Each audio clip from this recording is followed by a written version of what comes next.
Hi everyone, my name is Kath and welcome to the Mindful Melbourne Maker podcast. I live in Melbourne, Australia, and this is my channel where I share about all the things that I've been making. Welcome. If you've watched my first episode and you've come back, amazing, great, thank you. Welcome back. And thank you for watching that first episode. I got so many great comments and just lovely messages. It made me feel really good about sharing all of my making. So that's why I'm back for episode 2. So thank you very much. I'm very happy to continue to share. So you can find me in all the usual places. I'll pop the details down in the description box down below. So you can find me on Instagram as Mindful Melbourne Maker. You can find me on Ravelry as Kath S. Martin, and also some patterns of mine at Kath Martin Designs on Ravelry. So it's been an interesting couple of weeks in terms of my making. I've had some really good progress and successes and wins, and I've also had some fairly epic and traumatic fails. So we'll go into all of that. It'll be hopefully not too traumatic for you, but hopefully you can support me through the resolution of the issues that I've encountered. So I'm looking forward to talking about that. I might sandwich the fails in between some wins so that we can focus on the goodness. Anyway, I realized when I watched back my first episode that I cannot actually call myself a true knitting podcaster yet because I did not mention the weather. So let me tell you, the weather in Melbourne is lovely and cold. It's been a really nice chilly start to autumn. I love the cold weather. Winter's my favorite. So today in Melbourne, it is at my house at the moment 10 degrees Celsius. So lovely weather for wearing all of our knitwear, which I'm very excited about. So what I'm wearing today, this is my No Frill Sweater by Petite Knit. It's actually, I knit it a couple of years ago. Absolutely love it, wear it all the time. It is knit up in Life in the Long Grass twist sock, so fingering weight held with suri alpaca. So it's Lang Yarns Alpaca Superlight. The colorway of the Life in the Long Grass is Hillside, and it's just a really lovely variegated sort of dark mossy green. And then the Lang Yarns is 749 green.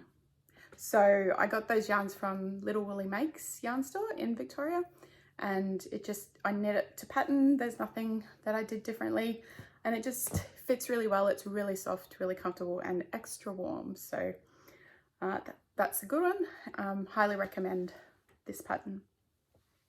So I have, how many FOs? Finished objects. I have three finished objects, which is actually quite a lot for me in a 2-week period, but there are a couple of exciting things pushing me along. And then I've got 8 works in progress. I told you I have a fairly hectic number of works in progress, and I'm going to introduce you gently to those. It's not as chaotic as it sounds, but hopefully you enjoy it and it's not too overwhelming. So my first finished object is one that I had started last week, and it's the DK socks that I was making for my son. So they're both finished. Absolutely gorgeous yarn. And this is actually, I've written up a pattern for my DK socks, the way I do DK socks, and it's very much in the theme of my other sock pattern that's on Ravelry, the Melbourne socks. So the Melbourne socks are a fingering weight pattern. It's very much a recipe, a mix and match recipe of how I knit my vanilla fingering weight socks. The pattern is the same in terms of the DK weight. So it's got lots and lots of options, even more options than the Melbourne socks. And this pattern has been written up, it's been tech edited, and it's currently being tested by a fabulous bunch of test knitters. It's the first time I've run a test knit, which is very exciting. And it's just a really enjoyable process because everyone's just been so supportive, and it's been really fun, and everyone's been really eager and sharing and knitting a lot of socks because they are super quick. So these socks, the yarn is half-baked hand-dyed. It's the DK sock, and it's in the colorway Kirsty. So it's just a really fun colorway, and it's the yarn is really, really soft. Now the pattern is actually written for a lot of different options.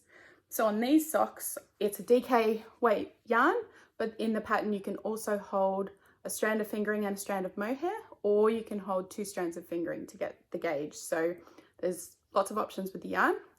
With the cuff, it's a 2x2 rib, and you can see that I did the smooth transition between the colorways. So I described how to do that in the pattern. This one has a slip stitch heel flap, and then it has a French heel turn. The pattern also has instructions for the Dutch heel turn. So anyone that hasn't done that and they're interested, that the instructions for that are in there as well. And as well as the slip stitch heel flap, there's also garter stitch and eye of partridge heel flap options. So that's those socks. So my son will be very pleased that I've shown them, because he's desperate to wear them because it's very cold. So I started those socks on the 16th of April and I finished them on the 25th of April. So they were pretty quick. And I knit them on 3.25mm needles, and I knit the large size in the pattern for my son. So that's the first finished object. The second one is a really fun one, and it's one that I had not cast on in the last episode, but I did tell you I was going to.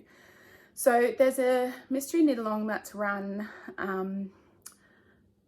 regularly. I don't know how regularly, because this is the first time I've taken part, but it's run by Imagine Landscapes, which is Sarah Schira, and she's very well known for all of her gnome patterns. And so this was the Gnome News is Good News mystery knit along, or MKAL.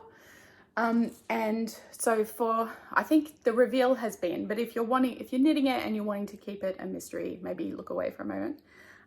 But this is Gnimble, and he's all finished. Isn't he just so cute? So this was a self-striping sock yarn knit along. And so the main body of Gnimble is knit up in self-striping yarn. I used leftovers, which is great because you really don't need that much. This was MustStash yarn, a very Hobbit Christmas, which I made a pair of socks out of. And then you chose a contrast color. I use this beautiful bright orange. The colorway doesn't have a specific name that I could find, but it's Chardyglen. Chardyglen? I'm not sure how to say that. Merino, and it came in a pack of sort of fluoro Halloween-y colors, and so I used the bright orange for his little feet and his hat. And then this sort of more neutral for his beard and nose is Prosper yarn. So it's Prosper sock in Sandcastle, and I loved every moment of this MKAL. It was a great pattern. There's so much to do, but in terms of variety, but it just knits up so quickly. And so you're just doing so many different things. It keeps it really exciting. You don't always know which bits you're knitting. And so it's knit as per the pattern. I really liked it. There were some new increases for me in this one, which, you know, even a tiny project like this, you can learn new things, which is that's why I love doing these kinds of things. So those new increases, the pattern's written up really well. There's a section where there's lots of repeats and it's hard to keep track. So she includes check boxes that you can just, tick off as you go. There was a crochet provisional cast on, but there was amazing videos that went with the MKAL, so it showed you how to do it. And I've had a couple of goes before at crochet provisional cast on, one successful, one not at all. I had to unpick it, it was very annoying. But this one worked really well. I just followed the video and it was perfect. And lots of picking up and knitting, which I don't know, maybe I'm weird. Are you like this? But I love picking up and knitting. It's just, there's something very rhythmic about it. And so there was lots of that included in the pattern, and it was just lots of fun. And so I think my son is going to claim Gnimble. But yes, he's very cute, and I'll certainly be doing more of the MKALs. Oh, also I stuffed it in one of the videos in terms of stuffing or in the pattern. Sarah does say that the body, the way the body is knit, it's prone to the shape distorting. So what I actually did, I had a piece of felt and I actually lined the inside with a piece of felt before I stuffed it with scraps. I didn't use stuffing, I used yarn scraps and then some weighted stuffing at the bottom. And it just, that felt just helps to keep the body really smooth and stops it from distorting, which was a neat little trick. So yeah, very happy with him. So I cast that one on the 19th of April and I finished him on the 30th of April. So nice and quick, very satisfying. So that's that one. And the last finished object is a massive one. So this is my finished 24 birds shawl. This is the mystery knit along that was being run by Helen Stewart, or Curious Handmade. So if you haven't finished and you want it to remain a mystery, maybe look away, but we've sort of come to the end of the clues now, and I imagine that Helen is going to be sharing what the shawl looks like either today or tomorrow. So I've finished mine and I'll put up some video of it because it's massive. But this is what it looks like. So it's circular and it's got these great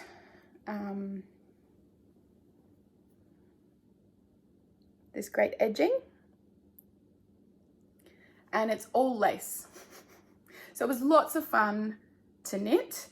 It's knit up in a kit that I got from Skein yarn, which is an Australian indie dyer, and the colors were just absolutely perfect. So I actually wrote down the colors today so I could show you those in case you're interested. So we have my color one, which is this color, which just has the most beautiful speckles, and this color is Protea. And then we have Cocoa Bean, which doesn't look very chocolatey, but maybe cocoa beans are pink. And then we have Tamarind. Now this color, I put it in pretty warm water, pretty hot water when I blocked it, and this color bled a little bit into the water, but it did not bleed on the other colors in the shawl. And as soon as I saw that that was happening, I pulled it out and drained the water and popped cold water in and let it sit in cold water, and it was fine. But just so you know that because it's quite dark, I think. And the final color, this absolutely gorgeous color called Shadow. So that's that one, and that's how much I've got left of each ball. So I have some leftovers, but it's a single ply merino, so it's very drapey and just knit up really, really beautifully. And I'm just really happy with this process. I think last time I showed it, I was in the middle of this blue section. This section is the bird section. So it doesn't look like a lot of knitting, but each round is 576 stitches by the end, all of this. So it was a lot of knitting, but I'm really, really pleased with it. I love that I have this now, and that the mystery knit along process pushed me along to really try and keep up and try and finish as quickly as possible. Because I think a shawl like this, where it's all lace and it's so many skeins, it can start to linger if you don't have that momentum. So I love the mystery knit along process for that. So I cast this on at the start of the mystery knit along, which was the 21st of March, which was also my husband's birthday, and I finished it on the 2nd of May. So one thing that did happen between the last episode and this one was that around here somewhere, I missed a yarn over, which, you know, it kind of matters in a pattern like this because you do have your stitch markers in place to kind of find the repeat. So you pick up the mistake pretty quickly on the next round, but it did mean I had to drop down and fix that, and it was just a bit fiddly, but I managed to get that sorted, and I couldn't even tell you where that is now. And I just really recommend the bind off that Helen Stewart uses in these kinds of shawls. It's the knit through the back loop bind off. It's really nice and stretchy, gives a lovely, lovely edge, and you never have to worry that the edge of your shawl is too tight. So yeah, that's that one. Really, really happy with it, and really recommend Helen's mystery knit alongs. It was a lot of fun. So they're my finished objects. Now, works in progress. So let's start with another pair of the Canberra Socks pattern. So I thought while my testers knit the pattern, I'll knit another pair as well because I finished up the other ones really quickly. So I thought I'd pick some different combinations of the options. So I picked fingering weight held with mohair as my yarn option. And I also have adjusted the cuff and the heel. So this is one finished. And then I have the other one here where I've knit the leg, done the heel, and I'm through the gusset decreases. So, and given Molly's only 12, her feet, I knit the same number of stitches as my socks for her, but her foot is obviously a lot shorter, so this will go pretty quickly. And that little stitch marker is from Mavis Castlemaine. Amazing stitch markers, highly recommend, but I love popping those little stitch markers on just to keep things fun. And I've got my stitch markers where I pop them every 10 rows just so I don't have to keep counting, and it motivates me to get to the next one. So these socks, for these socks, they're still the Canberra Socks pattern, but I chose to do 1x1 twisted rib. So that's there. And then for the heel flap, I chose a Eye of Partridge heel. So you can sort of see the sort of cross hatch pattern that shows up. And the heel turn on this one is actually the Dutch heel turn. So you may be able to tell that it's more of a rounded square rather than a sort of rounded wedge. And it's very comfortable, and it's not too difficult. It's very straightforward, and it's, you know, really quick, easy to knit. So yeah, the yarn is actually yarn that I dyed up myself. So I had a go at dyeing yarn, was taught by the lovely Sam from Lovely Little Yarns. She was very kind enough to show me how to dye yarn, and this was one of the first skeins, or these were the first 2 skeins that I ever dyed up. So the bare yarn is from Nundle Woollen Mill in Australia. I'm not sure where I got the bare mohair, but they're both dyed up by me. And then I held the same mohair for the heel, but the fingering weight is a pink mini that I had from Little Woolly, who also does some hand dyeing. So yeah, so that's those socks. So these will be finished, if not tonight, then over the weekend. And I'm thinking I might cast on one last pair of the Canberra Socks in the third option of yarn, which is 2 strands of fingering weight held together, so I'm trying out that part of the pattern as well, and it doesn't hurt to have lots of DK socks. So I cast those on the 25th of April as well. So that's those ones. So I always have multiple sock projects on the needles because they're easy to take around, throw in the car, and you know, when you have to wait for picking up kids and things. So I also have a pair of socks in this bag. So this bag that those ones are in, I made myself. I showed you last time. But this bag is from Crystal Cat Stitchery, and she has a range of these beautiful corduroy bags, and this pink was just too divine. I got this at the Bendigo Sheep and Wool show last year. These socks are the Find the Joy socks by the Crazy Sock Ladies, Kay Litton. That pattern, sort of. So here's a finished sock. So I have a half object. So again, there's a stitch marker from Mavis Castlemaine. And these socks, the yarn is Frankie Grey Fibres, which is Jodie, I think, from the Grocery Girls, her yarn dyeing company in Canada.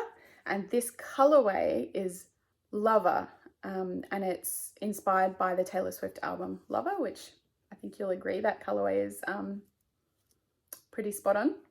And then the heels, toes and cuffs, both the pink here and this sort of aqua color were actually minis that I dyed in that same session with Sam.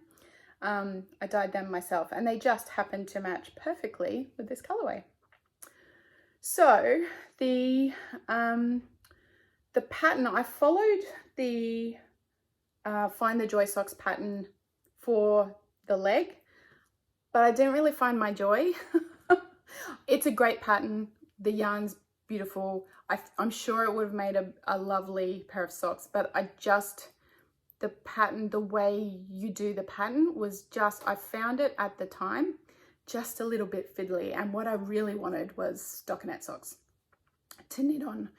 And so what I did was, and it's also the fabric that this pattern makes is not smooth, it's quite textured, which I thought, because these are for my daughter, I thought she's not going to like that in her shoes. So I showed it to her and said, what do you want me to do? We agreed that for the rest of the sock we would do it as vanilla, so that the leg and cuff is really interesting and fun, and then the rest of the sock is just vanilla. So from here up, it's the Find the Joy socks from Crazy Sock Lady, and then from there down I actually just followed my own Melbourne socks recipe pattern. So that's those. And the second sock, I'm actually through the heel and I'm in the middle of the gusset decreases. So that will probably take another week or so, because I tend to just knit on these when I'm waiting somewhere. So that's those. And I cast, when did I cast those on? Oh, I didn't write it down, but I'll let you know how long it took me. So in terms of socks, I had a question, because I'm a prolific sock knitter. I really like a wide range of patterns, but Summer Lee's patterns I always find them really great. And I'm really interested in getting her book, The Sock Project, but I know it was sold out online. And I did pre-order it, but that pre-order got cancelled. It never came. So do any of you have that book? Where'd you get it from? Let me know in the comments, because I'd really love to pick up that book. So now we're gonna go into a couple of projects which, let's not call them fails, let's call them learning experiences. So the first one is in this bag that I made. This is the Stockholme slipover by Petite Knit, which I showed you last week. So this is in yarn from Fibresmith, and it is a merino fingering weight yarn, merino 4-ply, held with the alpaca suri fluff in the colorway Emerald, which is really difficult to show. It's sort of showing up a bit more grey, but it's sort of a darker, deeper color than this green. So I showed this last week, and I did knit on the body a little bit. So like a very good podcaster, I popped in a stitch marker this very cute little alpaca where I was on the body last time. So I really only did a little bit on this because I was focusing on the 24 bird shawl.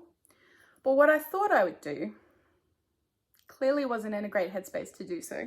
What I thought I'd do to get a quick win was to pick up and knit the neckband. And so I did that, but it's just, no, it's floppy and loose, and I clearly have picked up too many stitches. I did, when I was knitting this, I did ever so slightly shorten these two front sections by just a few rows because my row gauge slightly longer than the pattern required. So, and I didn't want the armholes to just be hanging, you know, a lot down. So I ever so slightly shortened here, which will have impacted the number of stitches that I needed to pick up. I also slightly misread the pattern and I picked up the number of stitches that I would need for the armholes rather than the number of stitches that I would need for the neckband. And I've just dropped one of my, there we go, stitch stoppers so that I don't lose stitches. So a combination of not picking up the right number has just left the otherwise beautifully knit neckband. It's just floppy and I don't like it. I did, of course, an Italian sewn bind off, which was fun and I enjoyed it, but now I have to unpick an Italian sewn bind off to redo this neckband, but that's okay. I'll just sit down and do that sometime over the weekend and change this from a fail to a win. So that'll be nice. But I was determined not to leave that as kind of the last thing. The sort of failure was the last thing on this project. So I did pick up the armhole band as well last night and got a couple of rows knitted, and it's looking like a much better tension. I read the pattern properly and I picked up just a couple fewer stitches just to make sure that it's not floppy. So I'll finish that off, and then at some point I will rip out and redo the neckband. I'll pick up the other armhole and do that too, and then I'll finish the body and just bind off so that when I bind off on the body, it's all finished. So yeah, so that's that one. So ever so slight bump in the road on that project. And that one, just to let you know when I cast that on, I cast that on the 9th of March. So I know some people zip through these, and if it was the only main thing that I had on the go, probably would be done already. But I think the other big projects that I've had that I've been focusing on means it's just a nice little thing to pick up and knit on when I can. So now join me in my traumatic space. This was an epic fail, and I'm just very sad about it because this was and still is, but we're not on speaking terms right now, is one of my favorite projects that I'm working on, and still will be when I finish, because I'm not going to be deterred. It's okay. But this one is in my Patel Knits bag. The doggo bag, which is my a great bag. But this is my Bubbles and Brioche shawl by Stephen West, and I've knitted up using my Hodgepodge Skeins Advent from 2023. Now, when I showed it last week, I've actually done quite a bit since last fortnight. I've actually done quite a bit, but I have to rip it back a lot. But before I ripped it back, well, it needed to go in the corner and understand what it had done, and I needed a clear head. But so this is where I am with it. Doesn't it look beautiful? It does look beautiful, doesn't it? And this is where I was last time. So you can see that I actually knit quite a few bubble rows, and I made my way to the next brioche section. And so what I did then was I popped in a lifeline because, you know, we want to mitigate our risks. But I did the first row of the brioche section, of the next brioche section, which that first row is actually the finishing off of that final bubble row. And what I discovered when I did that was that I am off on my stitch count, and not like a little amount, like where Stephen West is like, don't stress, just add 1 or 2 here or there. No. I think I'm missing 45 or 50 stitches. And I thought, how is that possible? I sat there in disbelief. I counted about 5 times. I sat there in disbelief and I thought, how is that possible? Because the numbers, the way the pattern is written for each of these sections, there's actually a different way you have to do these, because it's all about the stitch count. And so you get to the end of the row and you know if you're on count or not. But what I realized is, you know, if you're on count according to the repeat, not necessarily the total number of stitches. Total rookie mistake that I did not count the number of stitches I had on my rows, because each time I got to the end of a row, it was just working out. And so I thought, it's all fine. I don't need to count my stitches. It's all fine. No. You know, I went back and I looked at everything I'd done on this. Do you know where my mistake is? It is all the way back here. Take some deep breaths with me. So this very first line of the garter stripe has make ones in it, or it should have make ones in it. Does mine have make ones? No, it does not. I have to say, it's totally my fault. It's not Mr. West's fault. But in all his other patterns, he generally gives you like a, hey, watch out, this next line, even though it looks almost the same as every repeat you've done to date, there's actually a sneaky make one in here, so just watch out. Usually he does that and it's so good. It wasn't in there. But the make one, when I checked, was in the row. I think I just assumed it would be the same as all the other ones I'd done. And I sort of glanced at it and thought, yep, that's it. I know what I'm doing. And I went ahead and I did it, and that's all she wrote. So it's not all bad news, because there's also a mistake in here, which you can't really see, but my bubble rows here, from about here to here, that light pink row actually got off track. Now you can't tell. And so when I figured out that I was off towards the end, and it was sort of from the middle to there. And I thought, well, to tink back, because the way you knit these, you have to drop stitches and do all sorts of, I thought, that's going to be an absolute nightmare to tink back. Do I really want to do that? Is it worth it? Can I even notice that it's off by 1 stitch? No. So I just kept going. And for the next few rows, I thought, oh, should I have gone back? Should I have gone back? And so now, I mean, it's karma, isn't it? It's karma. It's knitting karma. So I've reached this point and I have to go back now. So I have to rip it all out. I've nicely woven in the ends, so that's annoying, but I have to rip out all the way down to here and redo this line with make ones, because I don't want this to be, I could just keep going and I could adjust things, but I actually want a gigantic Stephen West shawl, and 45 to 50 stitches is a lot. And so I'm missing a good portion of what this should be, and it should be much larger. And that's what I want. So that's my epic fail. So next time you see this, it will actually be Benjamin buttoned back to near the start, but it'll be okay, because it was super quick actually to get to here. And it, as my daughter says, it's all knitting, and you love knitting. So it's cool. It's all right.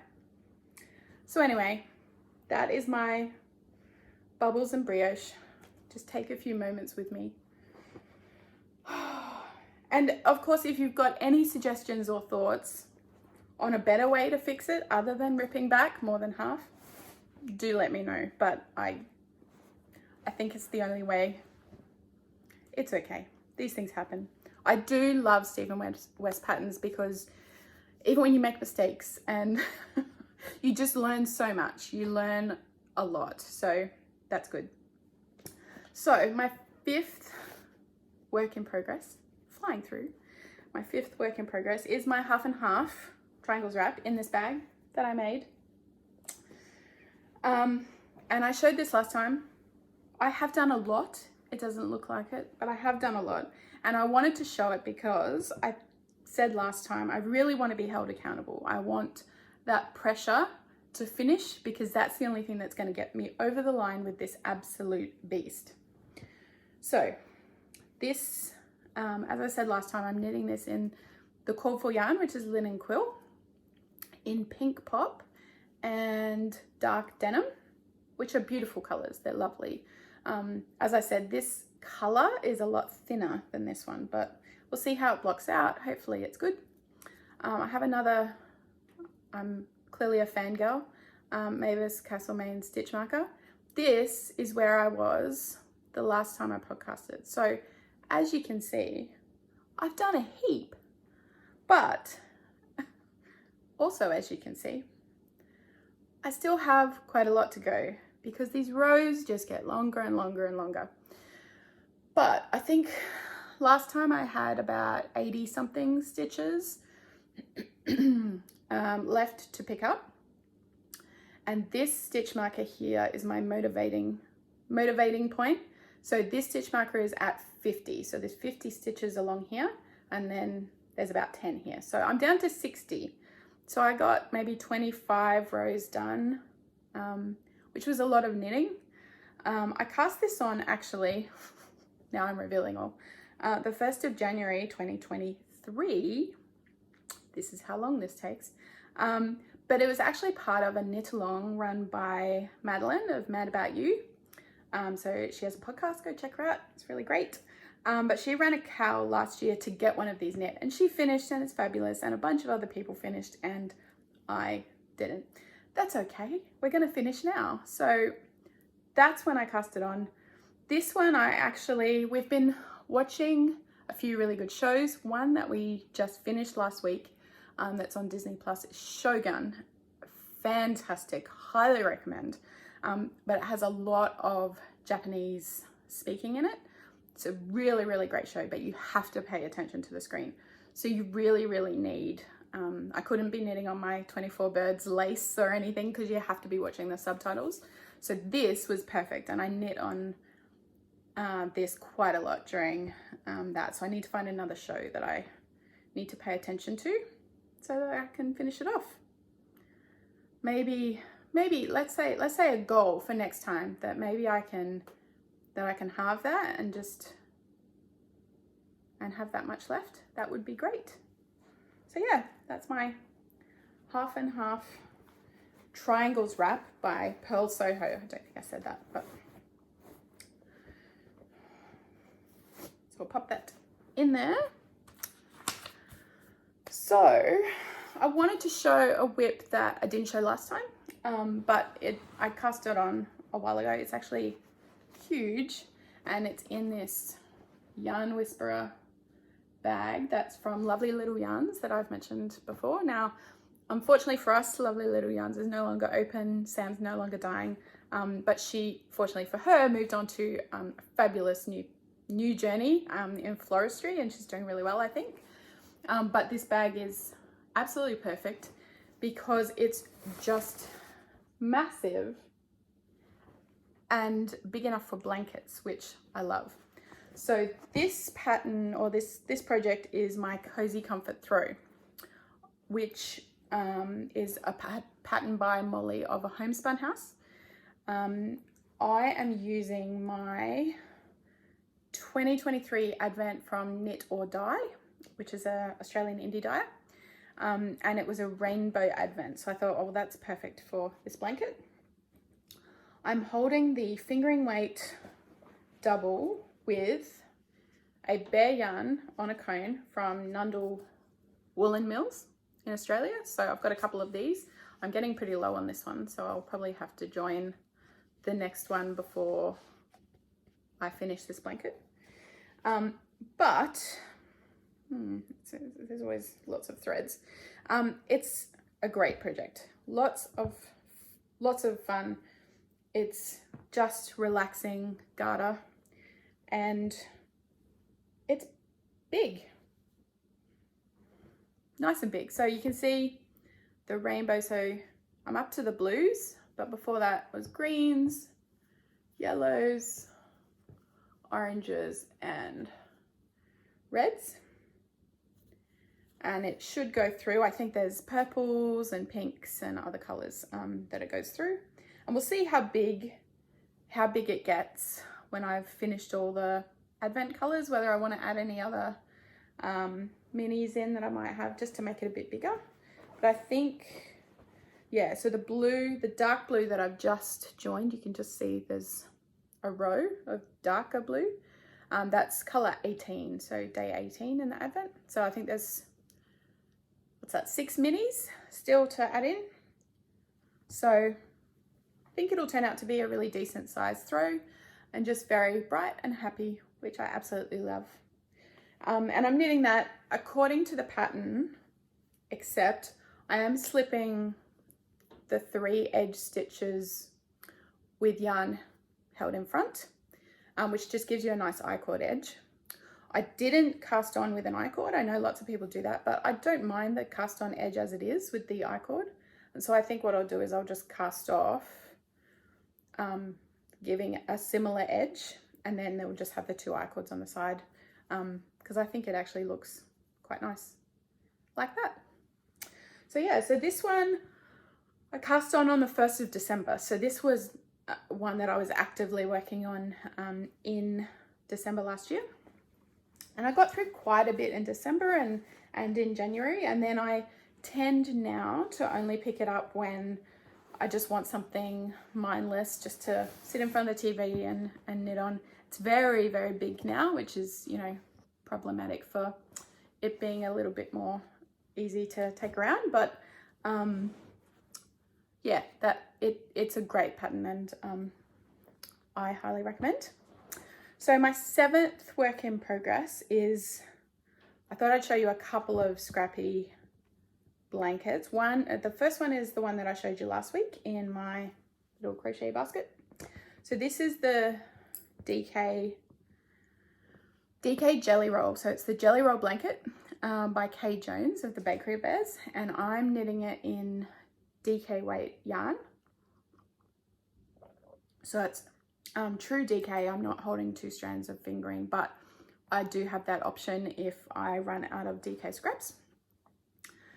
And I'm making the adjustments to the pattern that are in the Crazy Sock Lady's project page. So Kay Litton, so she's knitting this as well, and she's made some adjustments so that you're slipping stitches on the sides, and also an adjustment to the way that you join, just to enhance the join in a certain way. So I'm just following that because I quite like the slip stitches on the side.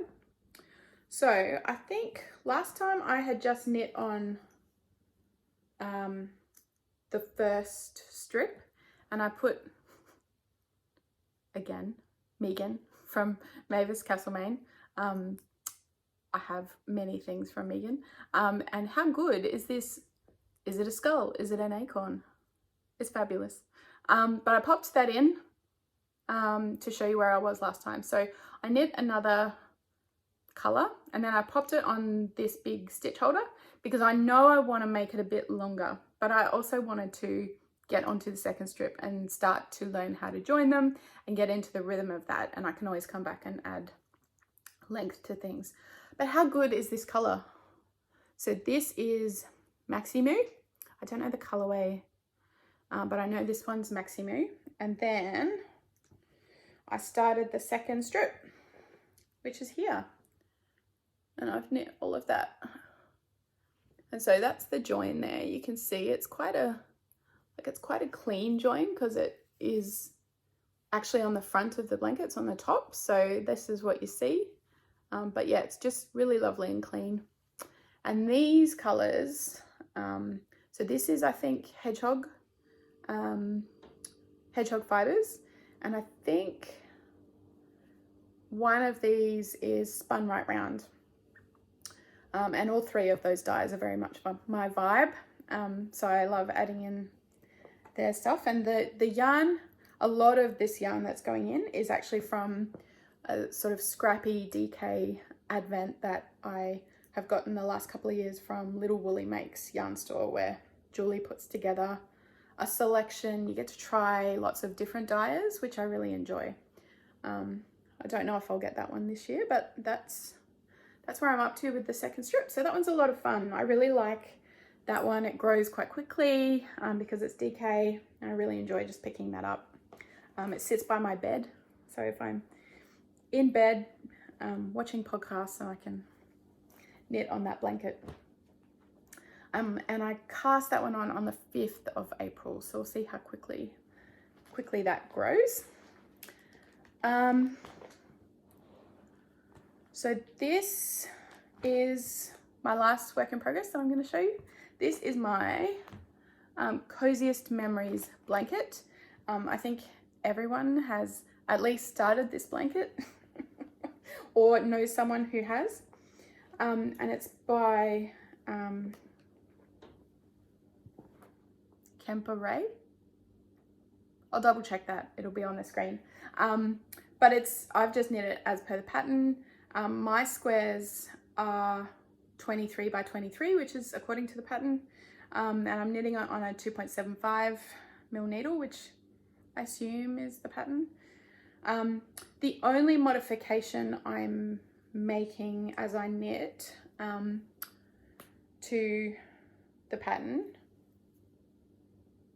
is that I slip with yarn in front, slip one stitch the end of every row. So on the front, I knit, do the decreases, knit, and the last stitch on the row I slip with yarn in front. Then on the back side of the square, I knit across, slip the last stitch with yarn in front. And it just gives me this, I don't know if you can see, but this really neat, clean slip stitch edge, which means it's super easy to pick up for the next square. And I knit over my ends as I go. So then when I get near a pair of scissors, I can just snip them off and they're already knitted in. And I find that to be really neat. So this is the back. That's the back. So it's really neat. And it means I don't have to weave in any ends. The first end, as I pick up with the new color, I pick up for a square with a new color, I actually weave that end of that new color in as part of the pickup. I actually just do the weave and steven as part of the pickup.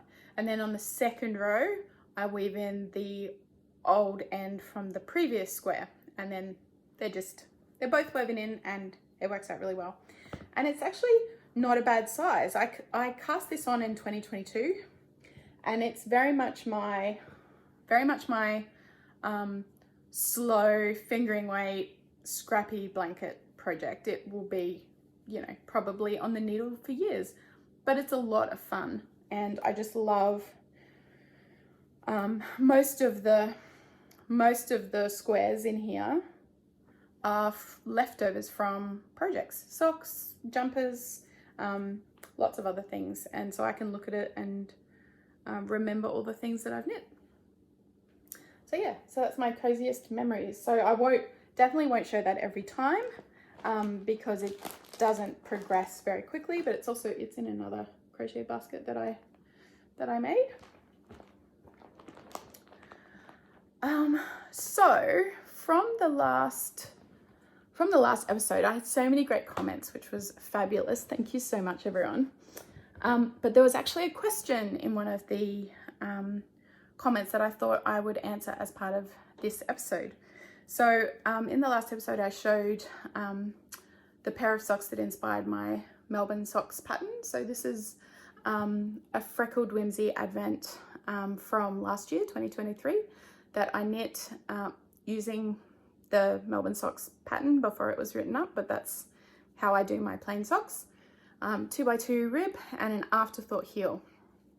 And so that sock pattern is free if you want to grab it. The link is down below. But the question was, what are the pros and cons of an afterthought heel? When do you decide that that's what you want to pop in as opposed to a heel flap and gusset?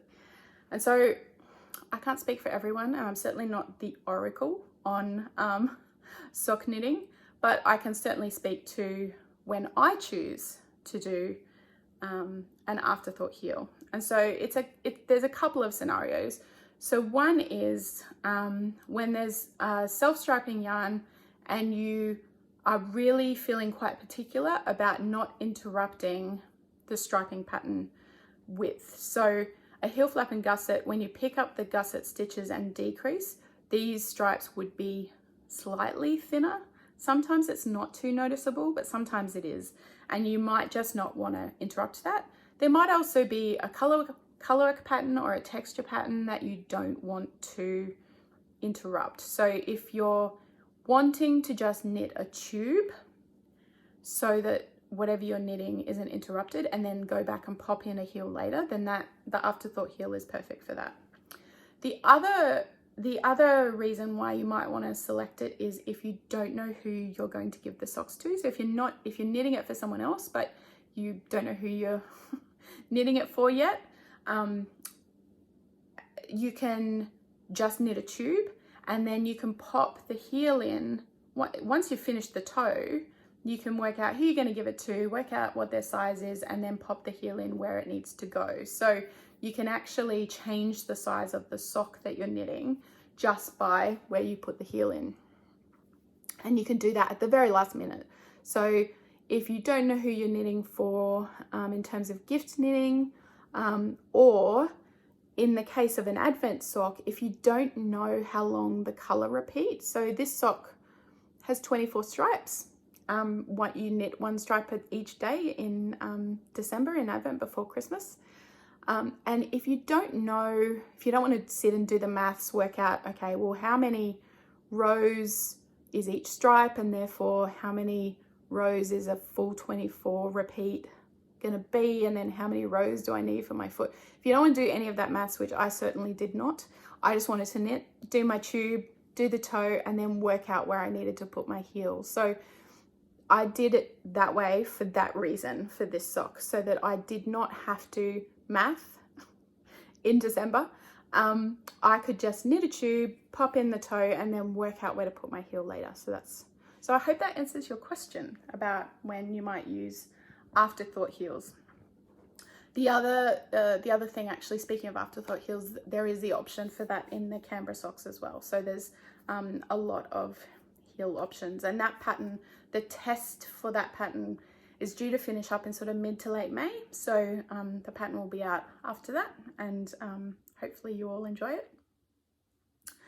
So I did want to show a couple of acquisitions. I don't generally have too many unless it's around a yarn show or anything like that, but I did get, these are my favorite sock blockers, and I needed to grab a different size because I have a small and a medium size, but because I haven't really knit for anyone that has bigger feet socks, but my son all of a sudden has gone from not wanting knitted socks to wanting knitted socks, so I needed to get a large. So I got those, and I got these from the Yarn Trader, which is a yarn shop in South Australia. I just got them online, and you know how it is when you're shopping online and other things fall into your cart, they just throw themselves in there.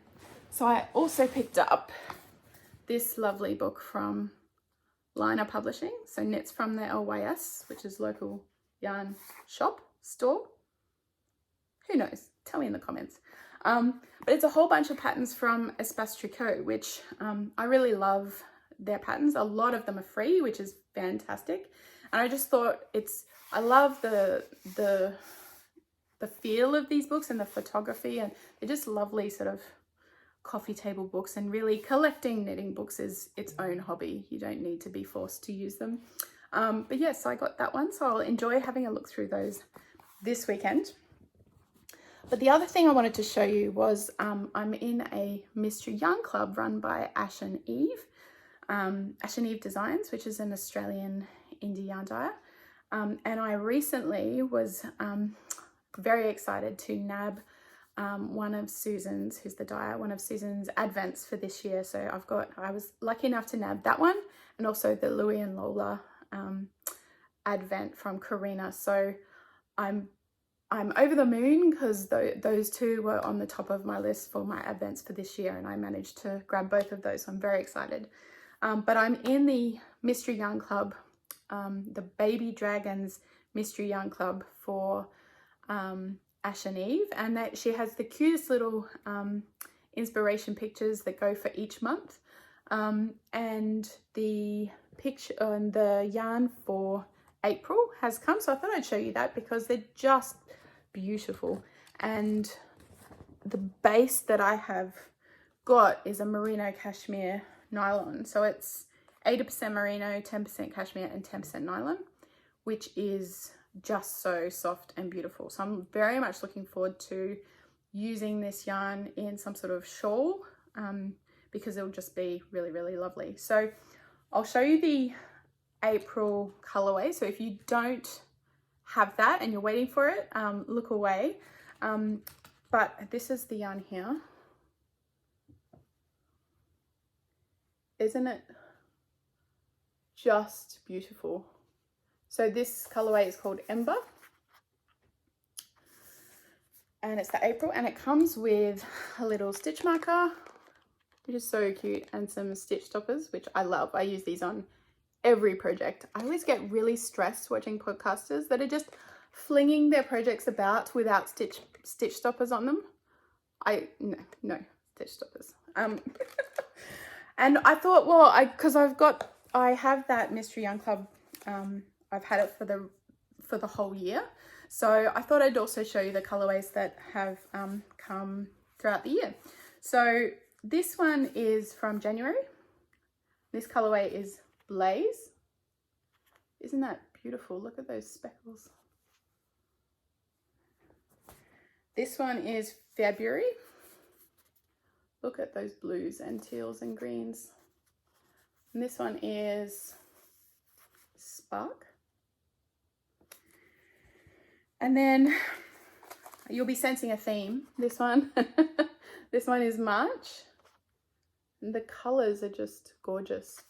And this one's Cinder. So together, so far,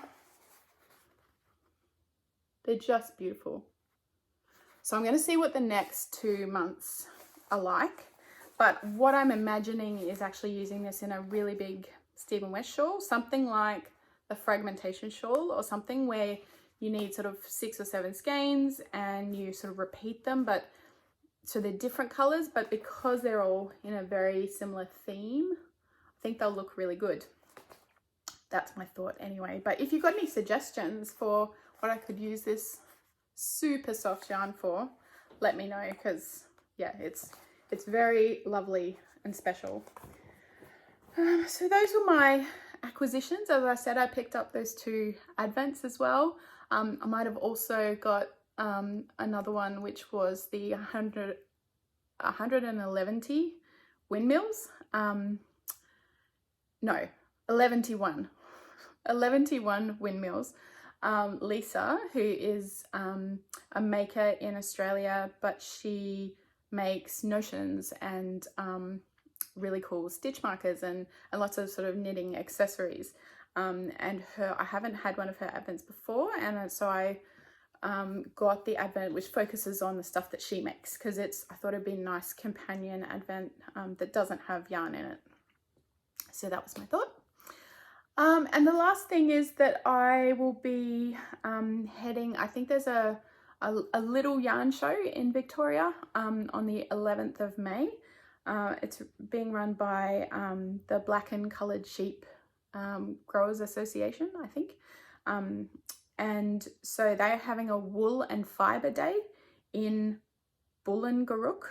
I'm no good with the names in country Victoria, but it's about 45 minutes out of Melbourne CBD, which means it's probably only half an hour for me.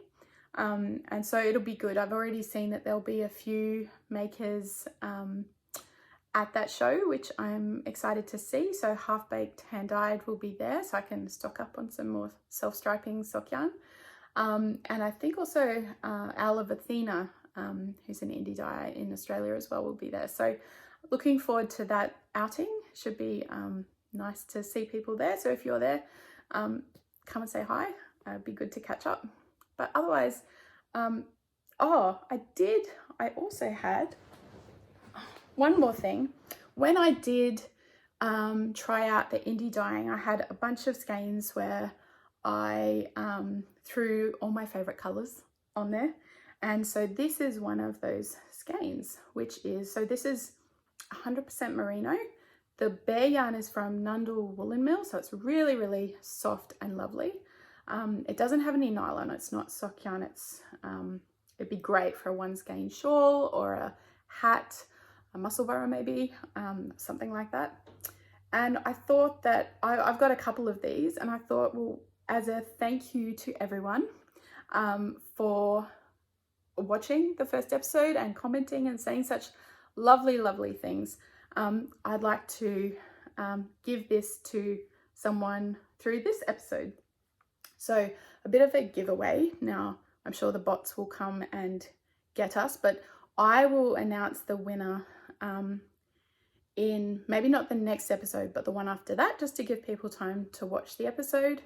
And so this is a giveaway worldwide. I'm happy to ship it wherever. We'll do a random comment generator. So if you comment below, any comment, just say hi or tell me what you're knitting on or tell me where you're from, and I will randomly pick a winner, and I'll send you this absolutely lovely Australian merino yarn hand dyed by me. It doesn't have a name. Maybe you can comment and suggest a name. Anyway, so that's just as a thank you for such a warm welcome on YouTube. I really enjoyed it. But yeah, so thanks everyone for watching. Give me a like. I'd love it if you subscribed, and share with your friends that this podcast is out there. I'd really love to meet and connect with more people, and just I hope you enjoy your making, and I'll see you next time. Thanks so much. Bye.